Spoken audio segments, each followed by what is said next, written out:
A Russian Su-24 bomber foiled an amphibious operation by the Ukrainian armed forces in an attempt to capture Cape Tarkhanket. This was claimed by Russian think tank Rybar in its post on Twitter.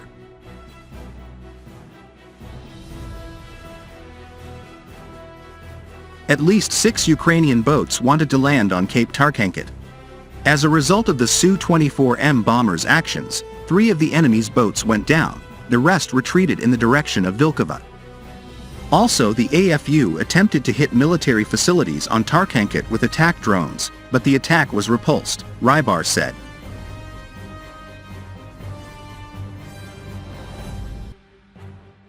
The information is currently only distributed by Rybar think tank. There is currently no photo or video footage of the Su-24 attack or the sunken Ukrainian boats. Officially, neither Moscow nor Kyiv have confirmed Rybar's information.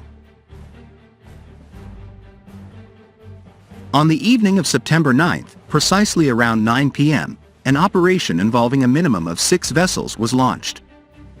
The vessels, manned by personnel from Ukraine's main intelligence directorate and special operations forces, embarked from Zatoka, setting course towards Crimea. Their objective, it seemed, was to repeat an attempt to make landfall on Cape Tarkhanket.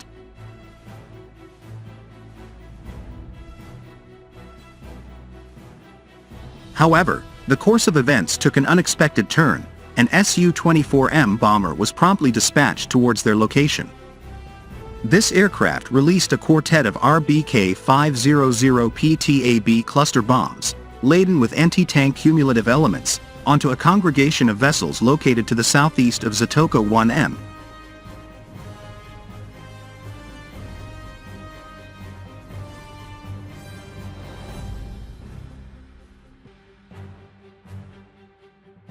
Consequently, the swift and ruthless encounter resulted in the immediate sinking of 3 enemy vessels, along with their onboard landing parties. The remaining ships, having witnessed the abrupt demise of their comrades, quickly reversed their course. They set sail towards Vilkova, reaching their destination by the stroke of midnight, having tactically circumvented the Snake Island in their retreat.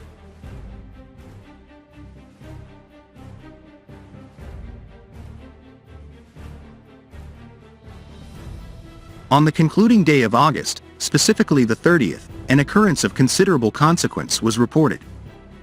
An aircraft belonging to the Russian Naval fleet allegedly initiated an offensive, culminating in the submergence of 4 vessels loaded with Ukrainian commandos, as attested by a statement issued by the Russian Ministry of Defense and subsequently cited by TASS. Up to the current juncture, the authorities in Kyiv have maintained silence, refraining from any official commentary or reaction concerning this particular incident.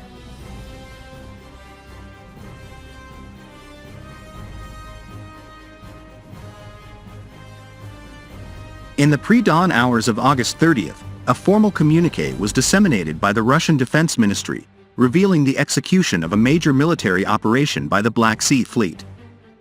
This strategic engagement led to the successful neutralization of 4 military motorboats navigating the Aban waters of the Black Sea, allegedly ferrying a force of approximately 50 Ukrainian Special Forces personnel. The ministry, exercising a degree of diplomatic discretion, withheld the exact geographical coordinates of this maritime encounter from the public domain.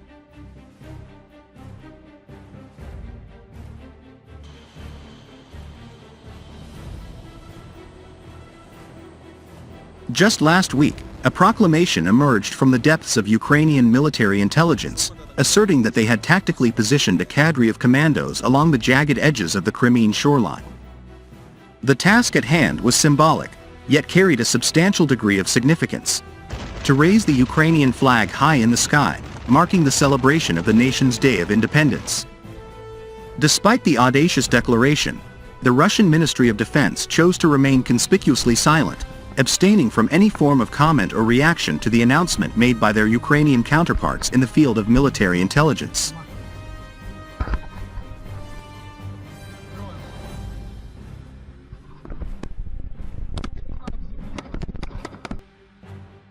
The Sukhoi Su-24, NATO reporting name, Fencer, is a supersonic, all-weather attack aircraft developed in the Soviet Union.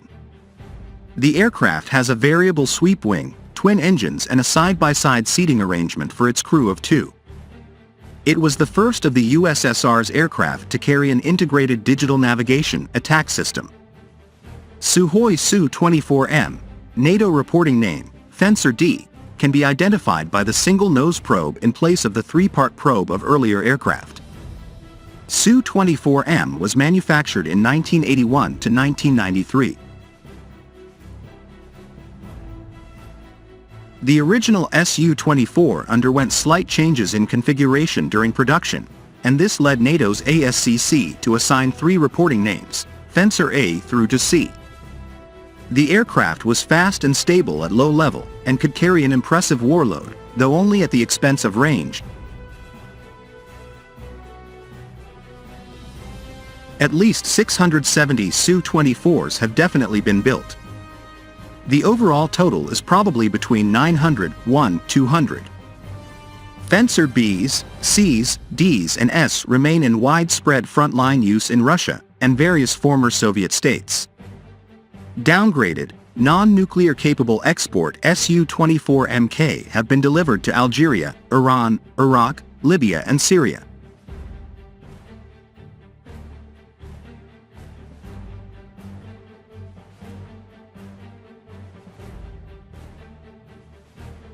A replacement for the Su-24s is a new Su-34 long-range interdictor, which is a derivative of the Su-27 air superiority fighter.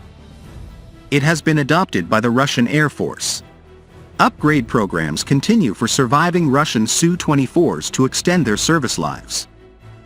Recently upgraded aircraft are referred as Su-24M2.